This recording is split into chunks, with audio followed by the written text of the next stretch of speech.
ناظرین، حضرت ابو ہریرہ رضی اللہ تعالیٰ عنہ سے مروی ہے، حضرت محمد صلی اللہ علیہ وسلم نے ارشاد فرمایا، میری امت میں ایسے لوگ بھی ہوں گے جنہوں نے مجھے ظاہری طور پر نہیں دیکھا ہوگا، مگر میرا دیدار انہیں اپنے مال اور اہل و عیال سے بڑھ کر محبوب ہوگا۔ آدمی کے لیے اتنا شر بہت ہے کہ وہ اپنے مسلمان بھائی کو حقیر جانے۔ رسول اللہ صلی اللہ علیہ وسلم نے ارشاد فرمایا، جو مومن لگاتار بیمار رہے اس کو بخش دیا جاتا ہے۔ اگر کوئی شخص اپنی ساری زندگی حجر اسود اور مقام ابراہیم کے درمیان نماز پڑھتا رہے اور روزہ رکھتا رہے مگر اس حالت میں مرے کہ اس کے دل میں میرے اہل بیت کا بغض ہو، تو میں محمد صلی اللہ علیہ وسلم اس ذات کی قسم کھا کر کہتا ہوں جس کے قبضے قدرت میں مجھ محمد صلی اللہ علیہ وسلم کی جان ہے کہ اللہ اس شخص کو ضرور جہنم میں ڈالے گا۔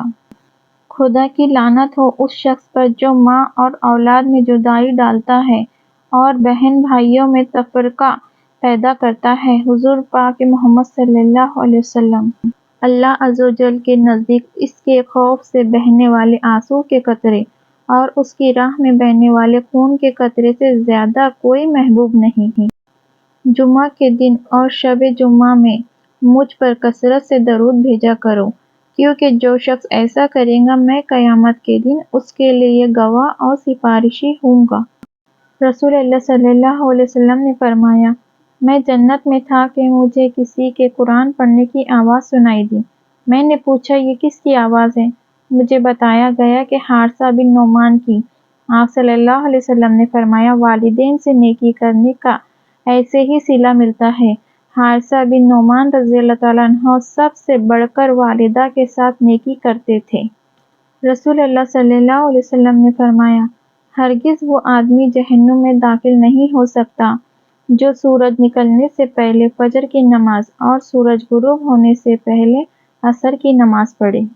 اولاد کے درمیان انصاف کرو۔ نعمان بن بشیر رضی اللہ تعالیٰ عنہما نے بیان فرمایا کہ میرے والد نے مجھے ایک غلام تحفے دیا تو میری والدہ نے کہا کہ جب تک آپ رسول اللہ صلی اللہ علیہ وسلم کو اس پر گواہ نہ بنائیں میں راضی نہیں ہو سکتی۔ چنانچہ حاضر خدمت ہو کر رسول اللہ صلی اللہ علیہ وسلم سے یہ معاملہ عرض کیا تو رسول اللہ صلی اللہ علیہ وسلم نے دریافت فرمایا کہ اللہ سے ڈرو اور اپنی اولاد کے درمیان انصاف کرو۔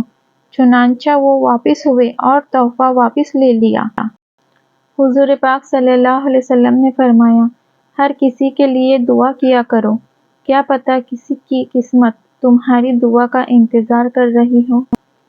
رسول اللہ صلی اللہ علیہ وسلم نے فرمایا، دعا نفع پہنچاتی ہے اور ان بلاؤں کو ٹالتی ہے جو نازل ہو چکی ہے اور ان بلاؤں کو بھی جو ابھی نازل نہیں ہوئی، اسی لیے تم لوگ دعاؤں کا اہتمام کرو۔ الٹے ہاتھ سے کھانا پینا لینا دینا شیطان کا طریقہ ہے۔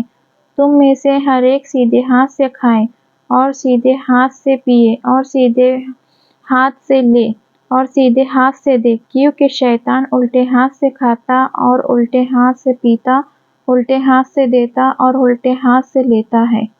فرمان مصطفیٰ صلی اللہ علیہ وسلم، اللہ عز و جل کے کچھ خاص بندے ایسے ہیں جنہیں وہ اپنی رحمت سے رزق عطا فرماتا ہے، زندگی میں حفظ و امان اور بعد وصال جنت عطا فرماتا ہے۔ یہ وہ لوگ ہیں جن پر فتنے رات کی تاریکی کی طرح چھا جاتے ہیں لیکن وہ ان سے عافیت میں رہتے ہیں۔ رسول اللہ صلی اللہ علیہ وسلم نے فرمایا، سب سے بڑا گناہ یہ ہے کہ کوئی شخص اپنے والدین پر لعنت کرے۔ کسی نے عرض کیا، یا رسول اللہ، آدمی اپنے ماں باپ پر کس طرح لعنت کر سکتا ہے؟ آپ صلی اللہ علیہ وسلم نے فرمایا، ایک آدمی دوسرے کے باپ کو گالی دے تو وہ اس کے ماں باپ اور اس کو گالی دے گا۔ رسول اللہ صلی اللہ علیہ وسلم نے ارشاد فرمایا، مہمان جب آتا ہے تو اپنا رزق لے کر آتا ہے اور جب جاتا ہے تو میزبان کے گناہ مٹا کر جاتا ہے۔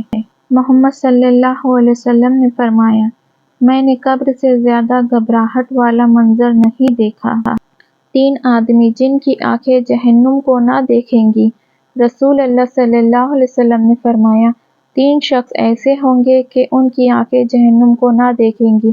ایک وہ آنکھ جس نے اللہ کے راستے میں پہرا دیا، دوسری وہ آنکھ جو خشیت الہی سے اشکبار ہو گئی، اور تیسری وہ آنکھ جو اللہ کے حرام کردہ چیزوں کو دیکھنے سے رک گئی۔